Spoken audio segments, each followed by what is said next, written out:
स्वच्छ निर्मल पटल की दिशा है बैराग। समझो भी बैराग को ही समझो। बैराग होगा तब चारित्र होगा, वो चारित्र होगा तब वीतरागता की ओर जाएगा। सुनो भाई दीपक, बैराग होगा तो उसका फल चारित्र है, चारित्र होगा उसका फल वीतरागता है, वो वीतरागता होगी उसका फल निर्वाण है। बैराग हुआ नहीं, चारित्र धारण किया नहीं, तो तुम वीतरागी कब से हो गए? ये अज्ञानियों की दृष्टि चल रही है। वैराग्य लिया नहीं, चारित्र धारण किया नहीं, अपने आप को वीतरागी घोषित कर रहे हो। ये तुमसे बड़ा उन्मत्त भाव कोई दूसरे में नहीं होगा।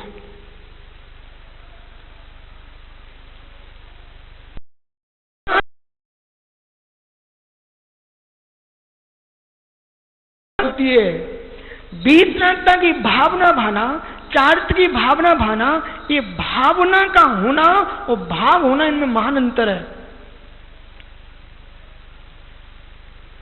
ज्ञानी राजेश भैया, भावना तो तुम भा सकते हो, वो अज्ञानी भावना को भाव मान रहा है, ये इसका मिथ्यात्व नहीं छूट रहा है। भावना को भाव मान लेना, भावना को भाव मान लेना, ये घोर मिथ्यात्व है। भावना हो सकती है वस्तु की अनुपस्थिति में, भावना होती है। सुनिए ध्यान से, हे जीव, राजेश सोच रहे मैं मुनि बनूं, आप मुनि नहीं बन गए। और धीरे से कहता हूं भाई सुरेंद्र जी, बड़कुल जी, मैं भाव मुनि हूं। राजेश भट्ट क्या बोल रहा है? बोले भाव मुनि हूं। अरे भाई, घर छोड़ करके जंगल में बास करके भाव मुनि नहीं बन पाते हैं। तुम कपड़े पहने पहने भाव मुनि कैसे बन गए?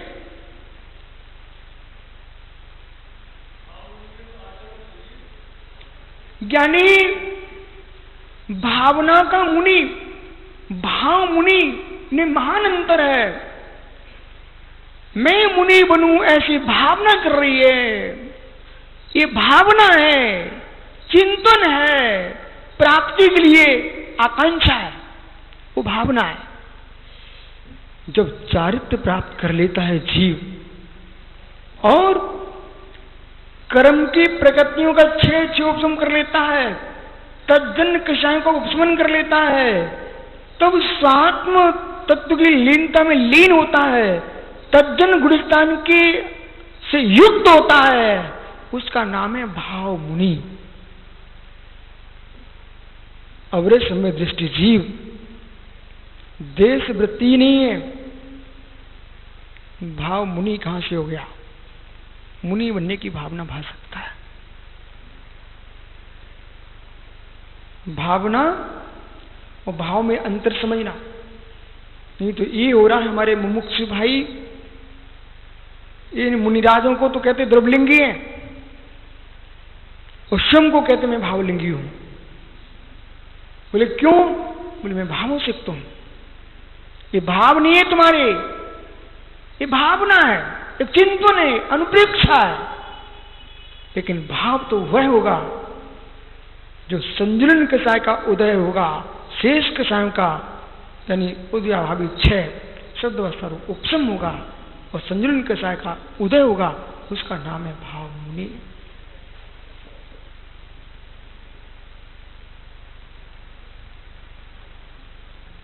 इसलिए बहुत अच्छा हुआ श्रुत केवली की व्याख्या करते समय कुंद कुंद स्वामी ने ऋषि शब्द का प्रयोग किया है। ऋषि शब्द का प्रयोग किया है, नहीं तो एक विद्वान ने तो लिख ही दिया था चौथे गुण सामने श्रुत केवली, लिख ही दिया है। जिनन वर्णी जैसे जीव ने चतुर्थ गुणस्थान में श्रुत केवली लिखा है। यही कारण हुआ है तात्कालिक चिंतक उसी समय तक जी पाते हैं, बाद में उनकी मृत्यु हो जाती है। निजी विचारों से मात्र जीते हैं, वे लंबे समय तक जी नहीं पाते। जिन विचारों से जो जीते हैं वे लंबे समय तक जीते हैं। आज कुंद स्वामी को 2000 वर्ष हो गए, तब भी हम बड़ी श्रद्धा के साथ कहते कुंद स्वामी ने ऐसा कहा है। वो जो वर्तमान के विचार दे के चले गए थे और मूल आगम से नहीं मिल रहे थे, हम कहां कह पाते हैं कि जैनेन्द्र बड़जी ने ऐसा लिखा। प्रमाण नहीं दे पाते उनका। क्यों नहीं दे पाएंगे? क्योंकि आपने जो है ना मूल कुंद की बात से की है, जयसेन स्वामी की बात से हट के बात की है। ये 9वीं गाथा समय शादी में, 10वीं गाथा समय शादी में उसकी संस्कृत टीका जयसेन स्वामी की देख लेना राजेश दिया। उन्होंने स्पष्ट कर दिया है चतुर्थ गुणस्थान में कोई श्रुत केवली नहीं होता।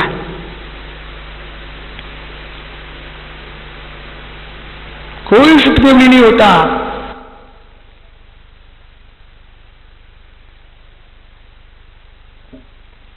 श्रुत केवली के लिए चारित्र चाहिए है।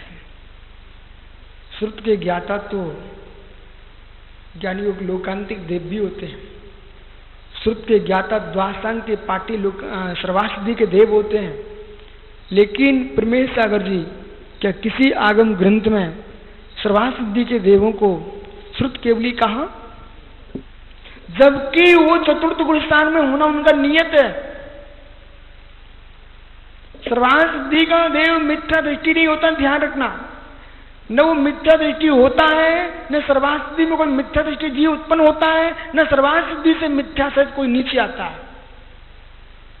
सर्वासिद्धि में उत्पन्न होने वाले जीव सम्यक दृष्टि ही होते हैं, उत्कर्ष संयम के पालक। और सर्वासिद्धि से आने वाले सम्यक दृष्टि ही होते हैं। और सर्वासिद्धि में रहने वाले देव सम्यक दृष्टि ही होते हैं। परंतु सर्वासिद्धि का देव सम्यक दृष्टि जीव द्वासांग के ज्ञाता होने पर भी श्रुत केवली संज्ञा उनकी नहीं होती है। क्योंकि श्रुत केवली जो संज्ञा है वो चारित्र के साथ है। डॉक्टर चारित्र के साथ है, नहीं तो हर व्यक्ति अपने आप को केवली कहेगा। और कुंद जैसे योगी की बात को लोग समझ नहीं पाए। अमृत स्वामी यह समझा रहे हैं श्रुत केवली और केवली के बारे में। विशेष ध्यान देने की बात क्या है? वो ये है कि छद्मस्त अवस्था में, भैया राजेश इस शब्द को पकड़ना, छद्मस्त अवस्था में श्रुत ज्ञान की सत्ता में आत्मा का वेदन करके जीव आगे बढ़ता है। और जिन विद्वानों की अवधारणा है कि शुद्धात्मा की अनुभूति छद्मस्त नहीं ले सकता है, छद्मस्त नहीं ले सकता है, उनको एकांतिक पक्ष छोड़ देना चाहिए। छद्मस्त जैसा शुद्ध है सिद्धालय में, ऐसी अनुभूति नहीं ले सकता। बिल्कुल सत्य है। छद्मस्त केवली की केवल ज्ञान की अनुभूति नहीं ले सकता। बिल्कुल सत्य है। इस बात को भी ध्यान दो। जो जिस पर्याय में है उसको उस पर्याय का ही वेदन होगा, पर्याय की प्रत्यसत्ति का ही वेदन होगा। पर छद्मस्त जीव श्रुत ज्ञान के बल से अनुभूति कैसे शुद्धात्मा के लेंगे? जरा इधर देखना। दुग्ध में मिश्री घुली हुई है, मीठा दूध लगने पर भी अपने ज्ञान से जान रहा है मिश्री का स्वाद भिन्न है और दुग्ध का स्वाद भिन्न है। दुग्ध दुग्ध ही है, मिश्री मिश्री ही है। जिसने निर्णय कर लिया अपने ज्ञान से और पूर्ण वेदन कर रहा है कि मिश्री दूध से भिन्न है तो वह दूध की शुद्ध अवस्था को भी जान रहा है, मिश्री की शुद्ध अवस्था को भी जान रहा है, मिश्र पने में प्रवेश करके एक एक को भिन्न भिन्न निहार रहा है। ऐसे बद्धात्मा शुद्धात्मा को जानता है, ऐसे बद्धात्मा शुद्धात्मा को जानता है। बद्ध आत्मा शुद्धात्मा को यदि नहीं जानता, बद्ध आत्मा शुद्धात्मा को नहीं पहचानता, तो ज्ञानी प्रमेश सागर जी भेद विज्ञान का क्या काम है?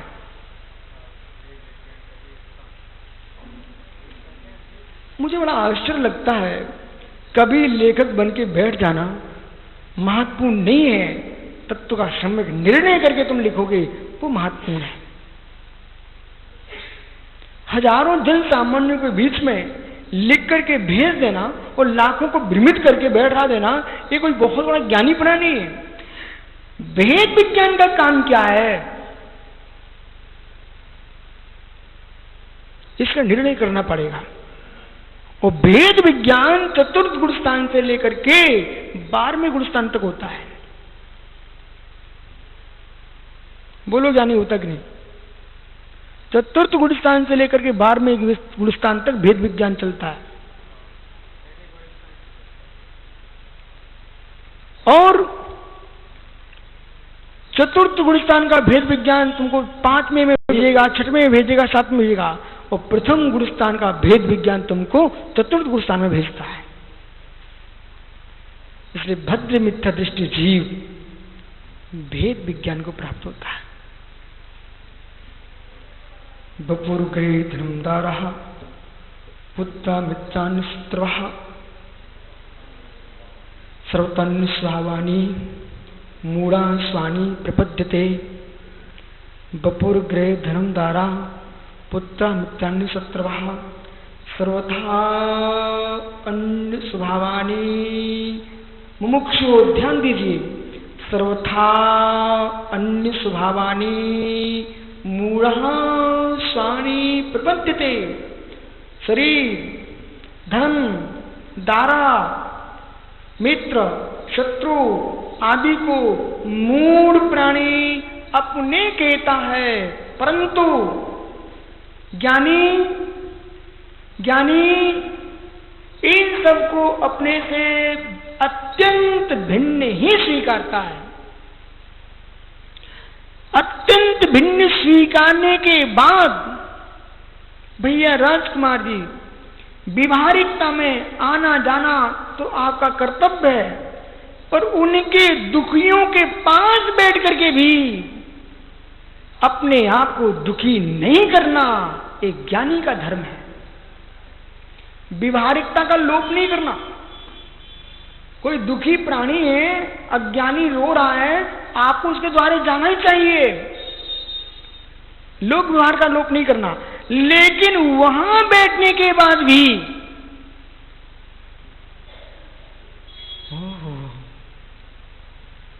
कांच दीपक को ढक के रखता है। राजेश भैया, कांच दीपक को ढक के रखता है, लेकिन कांच कभी दीपक जैसे जलता नहीं मिलता। वो अपने आप को अग्नि से बचा के रखता है। हे जीव, लालटेन अथवा दीपक, कांच, ये सब ज्योति के पास रहते हैं, ज्योति को घेरे रहते हैं, फिर भी ज्योतिर्मय नहीं होते हैं। ऐसे ही अभव्य मिथ्या दृष्टि जीव, अज्ञानी प्राणी, मोही प्राणी केवल ज्योति के पास भी जाके पहुंच जाए और शुद्ध ज्ञान की ज्योति के पास भी पहुंच जाए, तब भी अपने आप को ज्योतिर्मय नहीं कर पाते हैं। वे ऐसे ही होते हैं, लालटेन का कवच, लालटेन का कांच, दीपक की मिट्टी, दीपक की ज्ञानियों, अन्य जो सहायकारी साधन है, वे जैसे ज्योति के पास लेकर के भी ज्योतिर्मय नहीं होते हैं, ऐसे अज्ञानी जीव तत्वज्ञानियों के पास होकर के भी तत्वज्ञानी नहीं हो पाता है।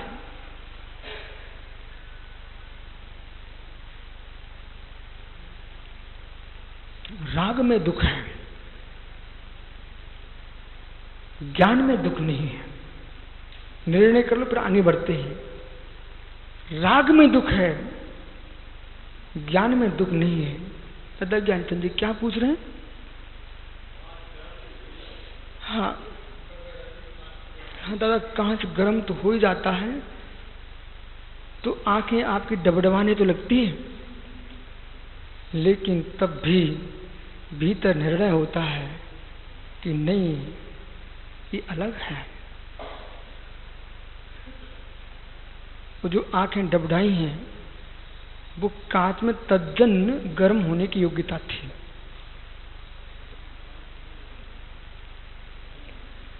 हे जीव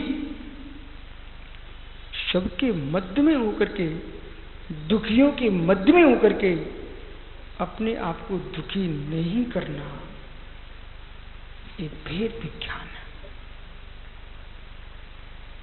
यहां पकड़ना, मेरा सुख मेरे में है, आपका सुख आप में है, मेरा दुख मेरे में है, आपका दुख आप में है। आप मुझे देख करके दुखी जो हो रहे हो, ये व्यवहार की भाषा है, और सत्य है आप अपने में ही दुखी हुए हो, तभी दुखी हो। अपने में दुखी ना होते तो मुझे देखकर दुखी आप हो नहीं सकते थे।